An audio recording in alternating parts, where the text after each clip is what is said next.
Welcome back to this module on fundamentals of computer architecture. In this lesson, I will give a summary of this module in which we extended the canonical pipeline with multi-cycle operations. To summarize this module, in the previous lesson we extended the canonical pipeline to deal with multi-cycle operations.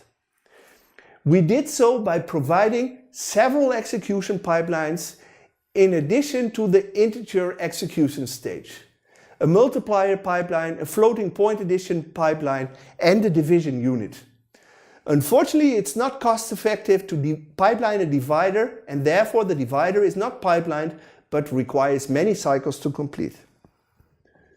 We also saw in the previous lesson that longer pipelines suffer from structural hazard because the divider is not pipelined and because several instructions may want to execute their mem stage at the same time, which we assume to be not possible.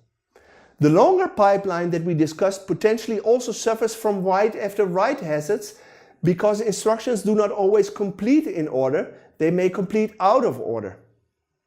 Finally, we saw in the previous lesson that when supporting longer latency operations, stalls due to read after write hazards will be more frequent.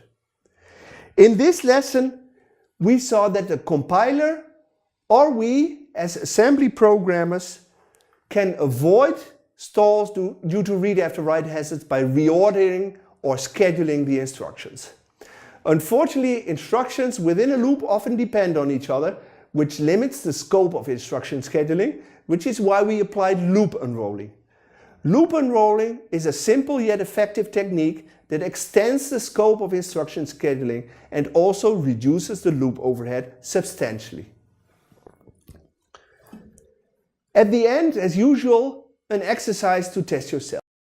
This code snippet over here computes the so-called inner product or dot product of two vectors, arrays of length 1024, which is a nice power of 2. Unfortunately, we have a dumb, let's not call it dumb, but oblivious compiler that generated this code here. Load double, multiply double, well, you can read for yourself. The assignments are, this is the code. These assignments are first to add short CLI comment to each line of assembly code, similar to how it was done on slide 4 in this lesson. In particular, I want to know what is contained in register R9, highlighted in red in the assembly code. Second, to show how this loop will be scheduled on the pipeline processors whose latencies are given on slide 5 in this lesson. Your answer should be similar to the execution schedule shown to you on slide 8. And the third assignment is to schedule the instructions to improve performance AMAP. AMAP is a proprietary acronym that stands for as much as possible.